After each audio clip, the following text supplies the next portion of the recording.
Hi everyone, and welcome back to Plainest Pages. Today we're talking about Hamlet, Shakespeare's seminal tragedy. I'm very excited for the launch of this new series. It's going to have to be a series. We're gonna go through act by act, and every act I'm going to summarize and give you some quotes that hopefully help with whatever exam you're writing, or just as a reminder of what the play is really about.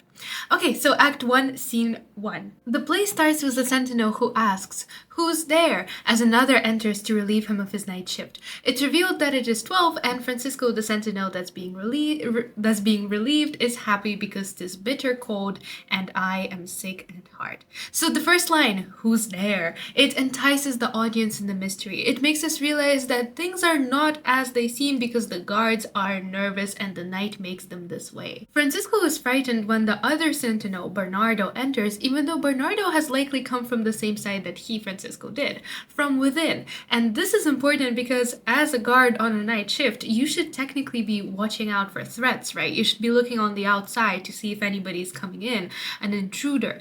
But he's terrified on people on his own side. The threat is from within. This is very representative of the inner turmoil that's currently going on at court. And of course, the weather, the fact that it is cold, and the time of the night, it's a pathetic fallacy. So the mood around us is showcased, and the atmosphere is built throughout the workings of the weather and not just the character's emotions. The setting is used to show the mood, and the fact that it's night foreshadows the dark and tragic events that are to come, of course, being that this is a tragedy. So the night is usually reserved for dark, shady, and terrifying things. It has these connotations, at least, and it is revealed to us later on that Shakespeare was very aware of these connotations because the ghost disappears as soon as the cock crows. So as soon as it is morning, it disappears away. So the scene starting off with the night is also very significant.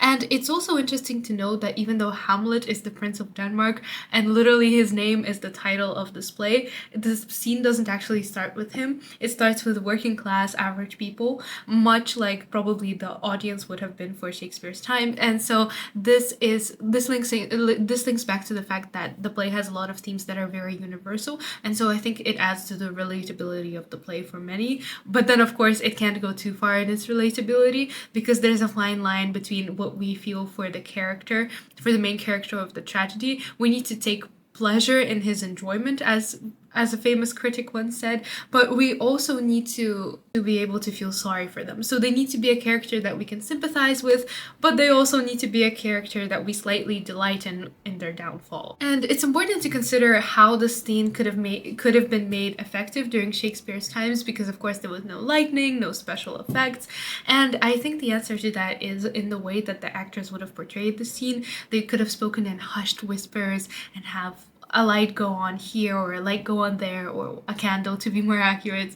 Bernardo asks whether Horatio is there, and Horatio replies, "A piece of him." So Horatio is humorously replying that he's half visible in the dark. He shakes Bernardo's hand to show that he's there, and Horatio is painted as a trustworthy figure, so he has a sense of humor. He's well respected by the other guards, even though unusual, this is quite unusual for the time, because usually the guards are of a quite different social standing than the people of the court, and yet they have good relationships with Hamlet, with everyone else. And I think this also speaks to the values of the nobility, of the good nobility in this play, of Hamlet, who's an honest and really moral person who's just trying to do his best, and his friends, which is of course juxtaposed to Claudius and his immoral actions. So of course we relate to Hamlet a lot more as people, and the fact that he sympathizes with people below his standing. So it's not just a play for the nobility, about the nobility, it's a play for everyone, really. And him reaching for Bernardo in the dark is also symbolic of the expression of a helping hand reaching to pull you away from the darkness into the light. And it's also there to link into his role as a trusted confidant, and people really do trust in him and his abilities, as we'll see a little later on. It's revealed that Marcellus has brought Horatio with them, as he does not believe in this thing that the others are referring to. This thing is, of course, the ghost. I mean, the whole play revolves around the ghost once he has actually appeared and told Hamlet that he wants him to seek revenge. And at this point, we have a classic ghost story because he begins to explain both to us, the audience who might be seeing this play for the first time, time, and to Horatio. And Bernardo begins with his classic ghost tale story by saying, when yon same star that's westward from the pole. So of course he could be doing what I'm doing and pointing away, and this distracts us, the audience, because we look to where his finger is pointing, and at that moment the ghost comes in from the opposite direction. He comes in complete armor with the visor raised and a truncheon in its hand, and Bernardo says that the figure is like the king that's dead. And they urge Horatio to speak and to say if he agrees that it is like the dead king, and Horatio replies, most like, it heralds me with fear and wonder. They then urge Horatio to speak to it, again emphasizing his role as a trusted confidant, a man of strength and reason. And the reason they give is because you're a scholar, basically. Like, you're an educated person. It shouldn't be us, the working class people, speaking to this ghost. It should be you. And in general, it was widely believed that ghosts could not speak until spoken to. And so to to activate the ghost, to get the ghost to actually say something, you would need to speak to him, and he would only reply to somebody intelligent. So again, this highlights Horatio's status as a wise man and a man they trust, of course, because you don't want just a random person making a ghost you just met angry, because of course you don't know who the ghost is, and they had a lot of suspicions that it was the devil, essentially, come in his different forms to come and tempt Hamlet away into madness, as we'll see later on. So Horatio's status is also highlighted in the fact that he was disbelieving in superstition until now, because superstition was something considered for not for the intellectual elite, let's say. Horatio speaks out at this point. What art thou that usurps this time of night, together with that fair and warlike form in which the majesty of buried Denmark did sometimes march? By heaven, I charge thee, speak! So Horatio is basically saying that the ghost has no right to be out at this time, usurps this time of night, nor to take the form of the dead king with the majesty of buried Denmark. The king represented Denmark. So this is very important. With him being buried, in a way, so is part of the country, because it was considered that kings had the divine right to rule, so they were really God's representative on earth. They were a symbol of God. They were the figure of God in human form, which is why regicide is also such a terrible crime. And so here he is, this ghost who's taken on a form of a king, something inappropriate, and this of course means that it's an offense to the country if it's somebody pretending to be the king when they're not. So the ghost simply exits at this point, and Horatio is left trembling, admitting that the ghost is in fact like the king. Sorry guys for not believing you. Such was the very armor he had on when he, the ambitious Norway, combated. So Denmark, we find out, is in a state of war with Norway and also the Poles. So as Horatio says in a scholarly-like tone, this bodes some strange eruption to our state. And Horatio's careful memories here also reveal his wisdom. He's well suited to playing the role of the advisor. He has to explain to the other guards why they're making weapons and ships and preparing for war.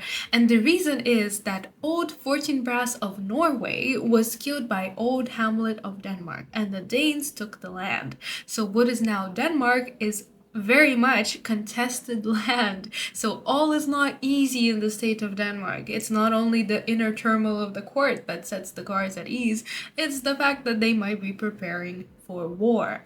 So now they're worried that the Norwegians are preparing an army led by young Fortinbras. Again, notice how old Fortinbras becomes young Fortinbras and old Hamlet becomes young Hamlet, signifying very much the change in generations. After this historical setting of the scene and some very needed context for us, the reader, the ghost comes back again and spreads its arms. It could be that the ghost is calling for them, or on the contrary, preparing to leave again. And so Horatio speaks out and says, "Stay, illusion, if thou hast any sound or use of voice, speak to me. If there be any good thing to be done that may to thee do ease and grace to me, speak to me. If thou art privy to thy country's fate, which happily for knowing may avoid, O speak. Or if thou hast abhorred in thy life extorted treasure in the womb of earth." He suggests reasons, essentially, for the ghost to be here. So, does he have any positive wisdom to impart? Or maybe he wants to warn about the country's future, or bring something back from the earth. And then the rooster crows. They get frightened, they get jumpy, they attempt to strike the ghost with its sword, because the ghost kind of does ooh, because of course the crow is the symbol, the rooster, the crow of the rooster is a symbol of the morning. So and the ghost is a time of night, so it's like, again, the light, the light is very important in Christian belief and in a lot of other religions, that the light is like the force of God, the force of good. So the light is coming, and of course the ghost must retreat into the dark where it belongs. And again, they're scared of the underworld, of the tensions in the castle, so they strike at the ghost. And of course they're also worried it's a terrible sign for things to come, so they try their best to kill it, but nothing happens. Of course, it's a ghost. So it leaves, and Marcellus admits that they were wrong to do it, showing that the guards they're of course not the most highly intelligent of all the characters in the play, but they understand quite well what to do in these situations, which I think is also why they admire Hamlet. So we truly see that all the like good characters are kind of on Hamlet's side, but then unfortunately they're not very fortunate throughout the entire play. It's a tragedy. So Marcellus admits they were wrong to attempt to kill it, that the ghost was so majestical and, well, it was invulnerable anyway. So they also speculate that the rooster crowing is a summon, and that the morning is a time no spirit can walk abroad. The nights are wholesome, then no planets strike. No fairy tales, nor witch has power to charm. So hallowed and so gracious is the time. Eventually, they decide to talk to young Hamlet, and as Horatio says, the spirit dumb to us will speak to him. And they leave. Okay, so before we move on to the next scene, it's important to note the language used throughout. So most of the characters here are just normal people, like average people, like the guards, so they're talking in prose, but Horatio and the more educated characters throughout the entire play talk in iambic pentameter, in blank verse, Shakespeare's famous ability and gift to make these poetic and majestic lines and still carry sense and meaning and be entertaining. And so these lines, like these breaks between iambic pentameter and just prose, it can indicate a status and the significance of a character, so they are quite useful to watch out for. If they're having a casual conversation, they break out into prose, so this can be quite rude because they should not be talking casually, or this can be a symbol of their friendship. It's something to consider, and these passages stick out, they're quite noticeable, so it also helps to distinguish who a new character is in terms of social class. And anyway, we will see the difference in the next act, Act 1, Scene 2. So the scene starts with a flourish of trumpets as Claudius, the new king, and Gertrude, the queen, enter along with young Prince Hamlet and the council with Polonius and Laertes. So unlike the guards, there is this very formal and posh and royal introduction. Trumpets, music, fanfare. We have seen the previous king in the form of a ghost. We have heard of him. He was a great, courageous soldier who fought and won battles. His entrance was effective without all this funfair and trumpets. And I think there's a very clear juxtaposition here. It's also very suggestive of the previous king's status. The fact that he was like, he didn't need all this extra stuff to command attention, and he's constantly juxtaposed with Claudius. So the fact that he was less superficial, the fact that he has unfinished business, the fact that he didn't die in a fair way. So Claudius is someone unknown. Nobody's discussed him so far. He's possibly unpopular, and this is the moment where we get to meet him for the first time with a lot of pomp.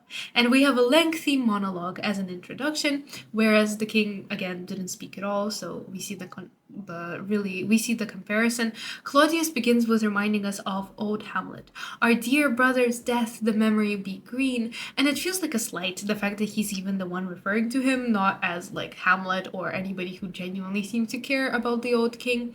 And doing it so briefly as well, he talks about the funeral and then he's like, anyway, and then he moves on to his marriage to Gertrude, so it's clear he doesn't care much. He's saying all the right things, but he's not really meaning them, and it's clear at this point that he's a good politician, but he's not really necessarily a good king, a just king, and the king that Denmark deserves. So the ease with which he talks also shows how well prepared he is. It's very, very superficial. It's very, very planned. And after his brother's death, our whole kingdom to be contracted in one brow of woe. So he swiftly moves on, sometimes sister, now our queen. Boo-hoo, the poor old king died. I'm married to Gertrude now. Our entire kingdom is grieving because an equal scale weighed in delight and dole, taken to wife. We shouldn't be grieving for long. There's a wedding. Enjoy yourself. Gertrude is getting remarried to me. Equal as an impartial. counterpolarizing. So it's very clever the way that language has been manipulated here to show weddings and funerals as the opposite and yet equate them to be the same thing. He's being very honest and open about his relationship with Gertrude, even though this would have been very, very, very frowned upon, as we'll see later on in Hamlet's famous speech. And here he's challenging anyone to question this relationship. He's expressing he's not ashamed to find happiness when they should be in mourning. He talks about young Fortinbras, the issue that he thinks by our late dear brother's death, our state to be disjoint and out of frame. So he has presumed that Denmark can easily be attacked. And he's essentially stating that if you believe something is wrong with our state, and if you think that our state can easily be attacked, you are in league with old Fortinbras. So essentially, this is saying to anyone who wants to approach the new king and say, I don't like our security, that if you do that, you're a traitor to the state. And if you think about grieving for the old king, you're also a traitor because you should be celebrating our marriage. And at that point, the audience would probably see irony in him saying that there's nothing wrong with the state because we have seen the guards being scared of their own shadow.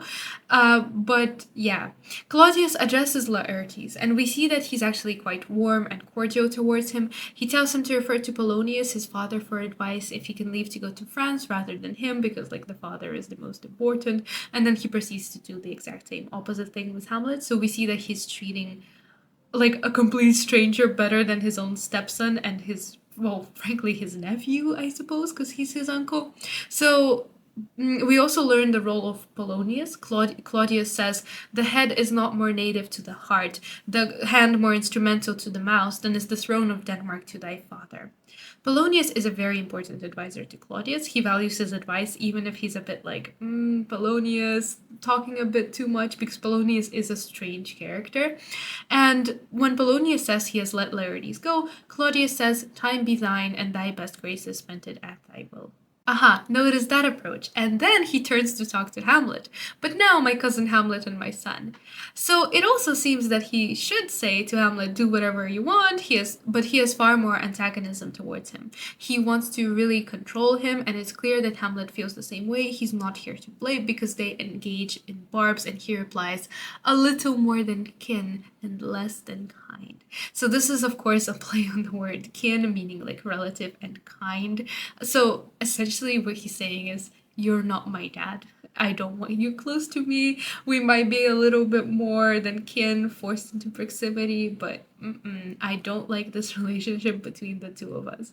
So now you've married my mother, you're still not my father. It's the classic moody teenage barb, and this is also very open, so he's refusing to engage with social politeness, to put on a show for the rest of the course that's probably watching this. So Claudius asks why he's being so moody and emotional.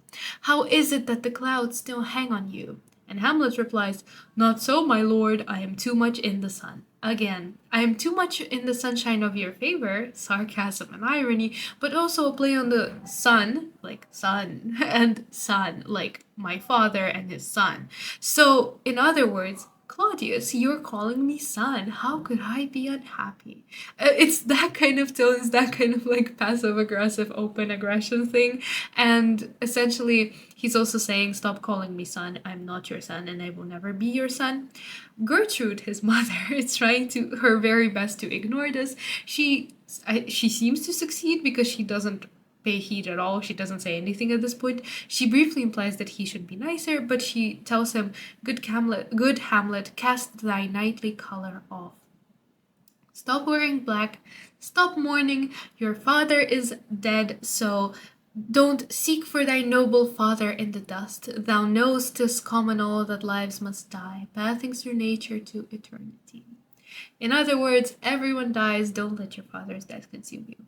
And at this point, we might think that she's probably in league with Claudius, but really, she seems more concerned for Hamlet, for her son. Hamlet admits this is true, but for him, his father's death is still special. His reply is essentially, oh, but I'm in the mood. They are actions that a man might plan, but I have that within which passes show these but the trappings and the suits of woe.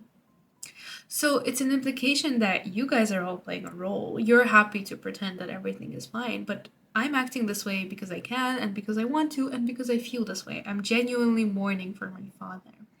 This is a Barba Dimbos, but he's kinder towards his mother, since there's this view that Claudius is like the evil mastermind and his mother is just the innocent. His mother is not given the chance to reply to this. Claudius does. So he tries to alienate her from her son. He replies for her, he takes away her voice, and he says, "But to persevere in obstinate condolement is a course of impious stubbornness. 'Tis unmanly grief," after he reminds him that his father's father died and his father's father also died. So basically what he's saying is this isn't new, and you acting this way is not a manly way to act, and you're not being very representative and suitable of the role of the king.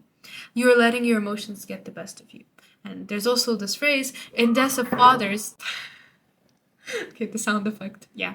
In deaths of fathers, and who still has cried, from the first corpse till he that died today, this must be so.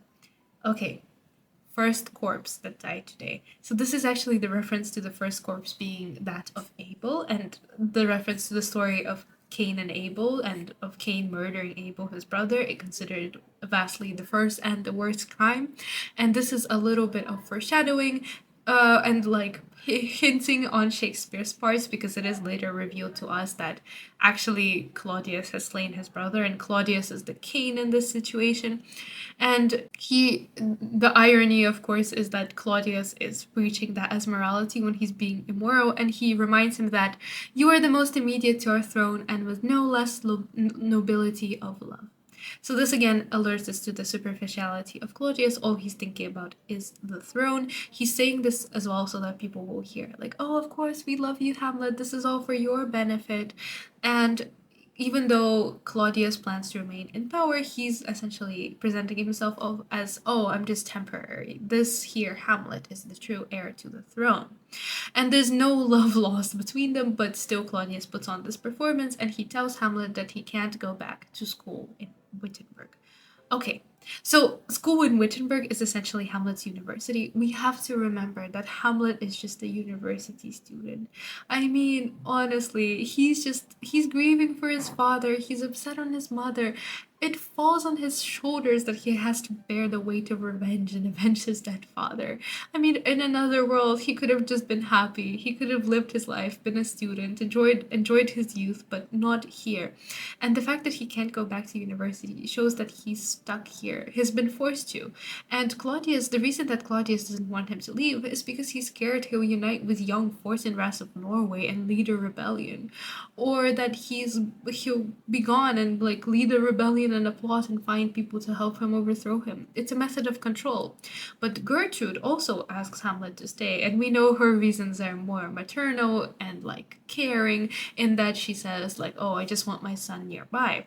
And he replies, for you, madam, I will. Again, a slight barb. For you, madam, I will. So not for Claudius, not for this man who's not my father, but for you, Gertrude.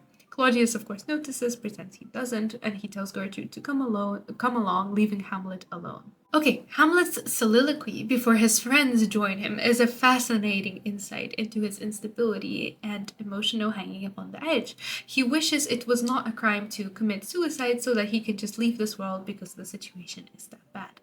But 2 months dead, nay, not so much, not 2. So he's disgusted at how quick they remarried. He's not sure how quick though. He's losing track of time. Was it a month ago? Was it 2 months ago? I don't know. It doesn't matter. How could she remarry so soon after my father's death? So excellent a king that was to this Hyperion, to a satire, so loving to my mother.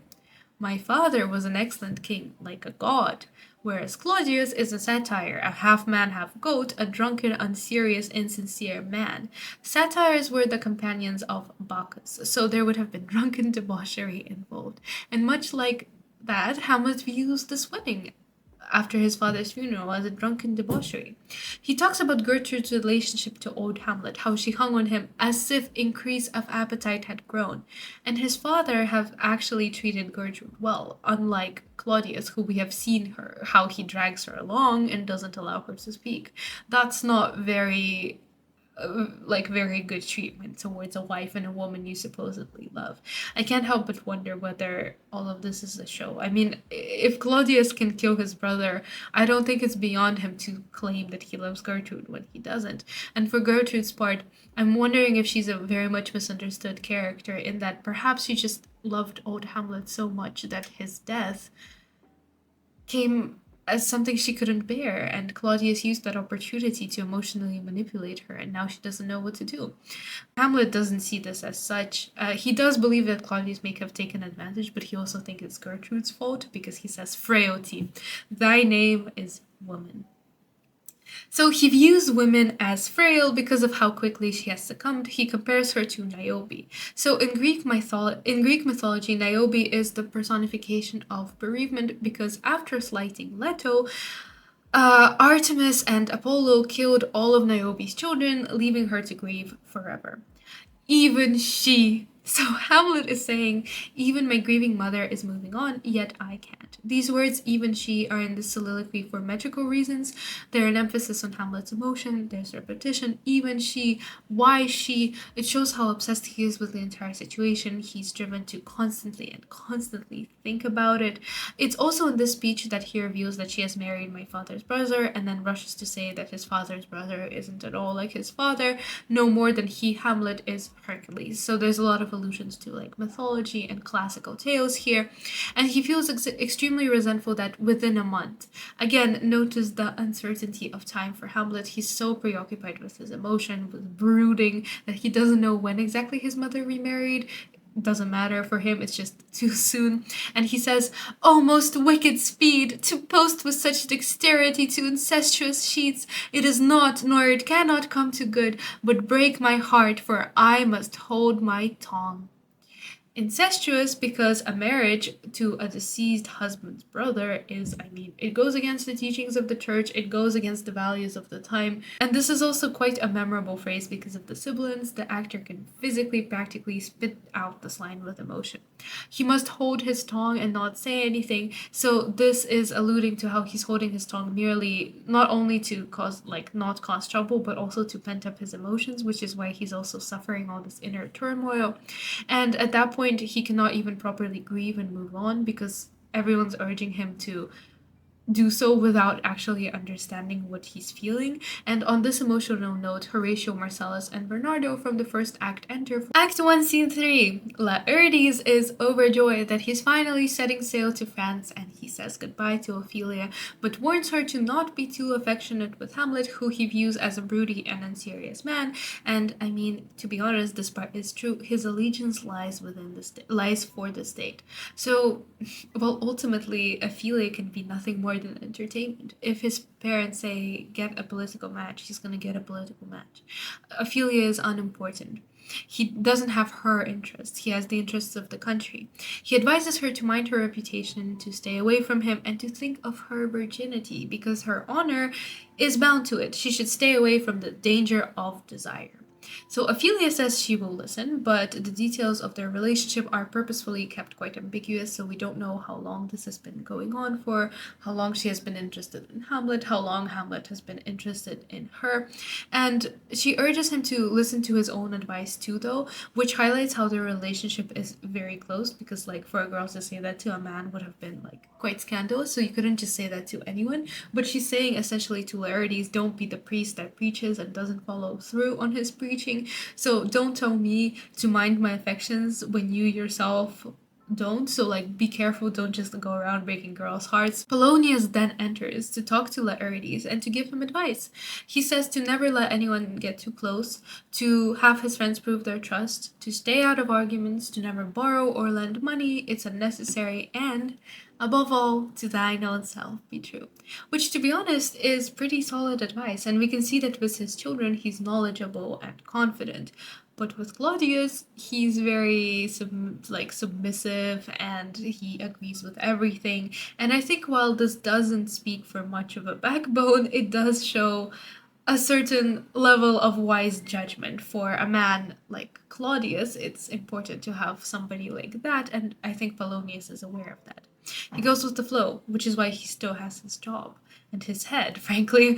Laertes leaves, and Polonius asks Ophelia about what her brother said, and she tells him that he gave advice about Hamlet. And at that point, Polonius notices that of late they have been spending time together, and he tells her to confess, and she says, "He has made many tenders of his affection." Polonius scorns her, saying, "Pooh, affections, you speak like a green girl." He makes fun of Hamlet's tenders and tells her that she would be a fool if she genuinely believed in them. He goes on a very long monologue with lots of metaphors about the treasure chest, which refers to her virginity, and how she shouldn't let the treasure chest be opened by importunity and other unfortunate circumstances. So I will skip over this bit with its fascinating euphemisms because this video will be entirely too long, and I will instead just point out the extent to which Ophelia is bound to the men in her life. I mean, her entire honor is bound on her virginity. That's her only value. The male figures in her life seek to control her, control everything from where she goes, what she does, to her sexuality. And while it stems from a desire to keep her safe, it also stems from a desire to protect their own reputation, because to have a child out of wedlock is scandalous. And of course, for Ophelia, she has to constantly bear in mind that, well, if she really opens that treasure chest, she no longer has any real value to not only the men in her life, but to society. So it's she can't really give way to her true feelings, and I think that later on this contributes to her mental instability, much like Hamlet can't express his true emotions. So I think this is ultimately a wider commentary on society in general. Act 1, Scene 4. So we now go back to the dramatic suspense. The tension builds, and we finally get to meet the ghost once more, although this is a very brief moment, like a prelude to Act 1, Scene 5. So Hamlet, Horatio, Marcellus enter. They stand around in the cold, very reminiscent of the beginning, Act 1, Scene 1, and Hamlet says, "The air bites shrewdly, it is very cold, it is a nipping and eager air." Another pathetic fallacy, so people feel uncomfortable. The warmth does not permeate through the corrupt walls of Denmark. And something is very wrong. It's now midnight, it just struck, but the trumpets go off and there's drunken revelry. And the characters notice how Claudius and his party, well, like his supporters, are having an actual party, and yet more dramatic revelry, which Hamlet disapproves of. "And to my mind, though I am native here, and to the manner born, it is a custom more honored in the breach than the observance." So it might be a custom of the kings and the queens to have a feast to celebrate, but this gluttony and corruption, there's really no honor in it. The monarchy is typically supported by the people and by the resources they have, and the lives that monarchs live are very different to the lives of the average people, of the working class people. So why is it fair that these monarchs are having their gluttonous feasts when the country should technically still be in mourning for their old king, who he implies has never done this, who actually cared about the people and spent this money on things to improve the country rather than for themselves? The ghost then enters, surprising us. The slighted Claudius was there to distract us from the ghost's appearance, so it renders it a surprise. And it doesn't take a huge amount of convincing for Hamlet. He doesn't care if the ghost brings good news or bad news, heavens or blessed from hell, he'll speak to him. "That I will speak to thee, I'll call thee Hamlet, king, father, royal Dane, oh answer me." He then proceeds to ask what it means that the ghost is here, and why, revisits thus the glimpses of the moon making night hideous, and we fools of nature so horridly to shake our disposition with thoughts beyond the reaches of our souls. Horatio and Marcellus do not want Hamlet to follow the ghost, who beckons him and goes, "Come, come, I'll tell you, I'll answer your why." And they think the ghost is likely to drive Hamlet to madness or to endanger him, and they try to hold him back. And there assume some other horrible form, which might deprive your sovereignty of reason and draw you into madness. So this is actually foreshadowing, as the ghost does indeed draw Hamlet into madness, as poor Hamlet starts overthinking how to get his revenge and commit a crime against religion and just a crime in general. And At this time, it was thought that the devil tried to win souls over by tempting them to suicide. To dethrone your reasons from the proper severance place in your mind is a significant choice of words, given, of course, that Hamlet is the ruler, and he tells Horatio and Marcellus to leave him. He threatens his best friends. He follows this ghost. I mean, already he's throwing away the familiar in favor of the unfamiliar. He tells them he'll kill them if they don't let go. He follows the ghost. He pays no heed to their instruction. The power dynamic here is interesting. They should be protecting Hamlet because he's like their king, but they also treat him like a friend and they understand that this is important for him. They let him do what he sees fit. Horatio merely remarks that he waxes desperate with imagination. Marcellus also says one of the most famous lines of the entire play: something is rotten in the state of Denmark. This is a fine and observant remark, given all that we had seen so far, and the audience at this point would definitely agree that we have seen a variety of problems. I mean, everyone's paranoid, acting jumpy towards each other, a dead king, a new king suspiciously quickly marrying the old queen, incest, and a going against the morals and the teachings of the church, another country wanting to go to war, corrupt behavior at the top, and the state of Denmark is indeed corrupt, is therefore the conclusion. Something is indeed rotten. So, Act 1, Scene 5. There's no break in the action as we encounter our first great climax. So the ghost and Hamlet, during Shakespeare's time and on his stage, would exit through one of the two stage doors and move across the other, while Horatio and Marcellus are still talking and distracting attention, and then boom, Hamlet and the ghost walk in. So this produces a smooth shift, a smooth change. Shakespeare's famous, well-made play that is really like everything flows perfectly from one scene into another. There's no awkward shift, there's no awkward break. And the Hamlet tells the ghost he will not go any further at this point when they walk in, and the ghost replies, "Mark me, listen to me." Having remained silent previously, this instantly draws both the audience's attention and gives the ghost full power. Hamlet snaps to attention, saying, "I am bound to hear."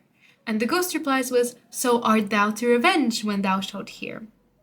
He reveals that he's Hamlet's father's spirit, doomed to walk the night and in the day, to burn until he's purged of his sins. But he's allowed to tell his story.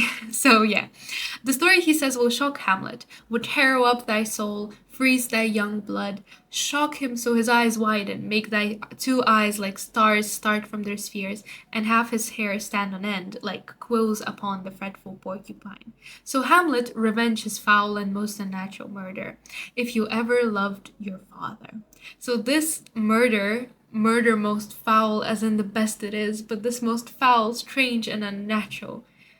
So yeah, again, going back to what I said, it's a regicide, it's a like killing your brother, it's a fratricide, I believe it's called. It's a terrible crime, and Shakespearean audiences would have been well aware of it.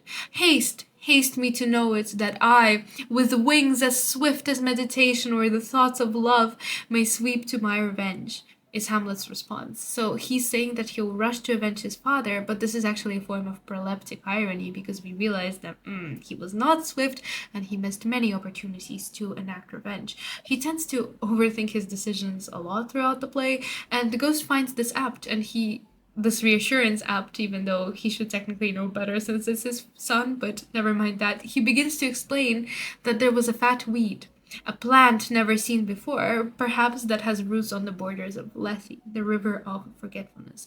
Everyone says that he was killed by a serpent, but the serpent that did sting thy father's life now wears his crown.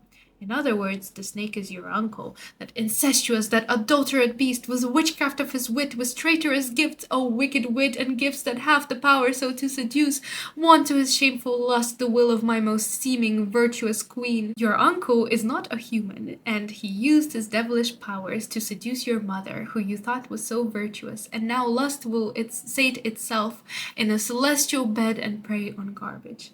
In other words, these two have broken the sanctity of the heavenly bed, and now there's only garbage fueling the lust rather than the power of true love.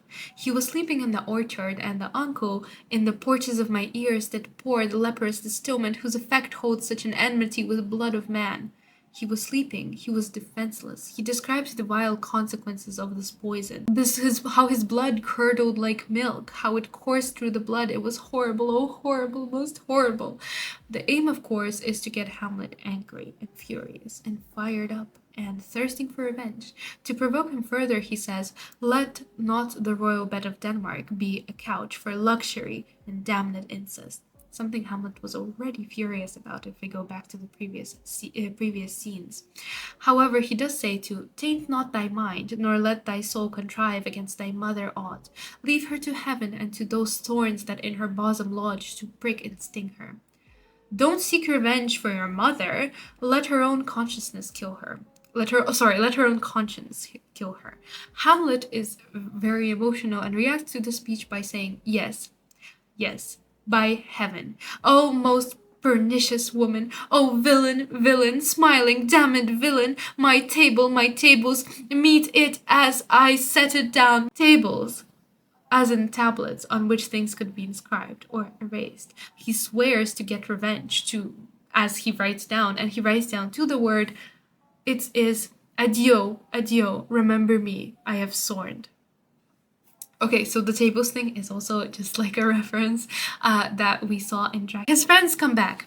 Hamlet is a changed man, energetic, he's positive in his responses. He says he has wonderful news, and he tells them that there's a villain dwelling in Denmark. Horatio replies, "There needs no ghost, my lord, come from the grave to tell us this." So in other words, really, that's all the ghost said. We all knew Claudius was horrible anyway. Hamlet is in a state of adrenaline rush. He's happy to finally have a purpose, to understand what happened. The way he speaks is also interesting. It's almost delirious, his madness speech. "I'm sorry they offend you heartily. Yes, faith, heartily." It's almost as if he's repeating himself, talking to himself, choosing his words. "And now, good friends, as you are friends, scholars, and soldiers, give me one poor request." He wants them to swear an oath. He asked them to swear it on the sword. He asked them to do this several times, with the ghost crying to swear from underneath the floorboards. It's an interaction from the underground, from the depths of his consciousness, from his madness. He gives a mini monologue here and says, "As I, perchance, hereafter shall think meet to put an antic disposition on." He has decided to pretend to be mad. He gets them to promise that they will not give away the game, and they should nod along saying phrases like, "Of course, the madness, the grief, such ambiguous giving out." He gets them to swear on this too, which they do, and he then expresses his love and thanks to them after they have sworn multiple times, and concludes with, "And still your fingers on your lips, I pray," meaning please remember to stay silent, don't say that I met with him to anyone. Then, "The time is out of joint. Oh, cursed spite, that ever I was born to set it right. Nay, come, let's go together." And thus determined to enact revenge, they exit. And so ends Act 1. Yeah, so that was a very big act, and that was a lot of information to take in. But I hope you enjoyed this video. Stick around for more videos on Hamlet coming soon. Thank you so much for watching, and I'll see you soon.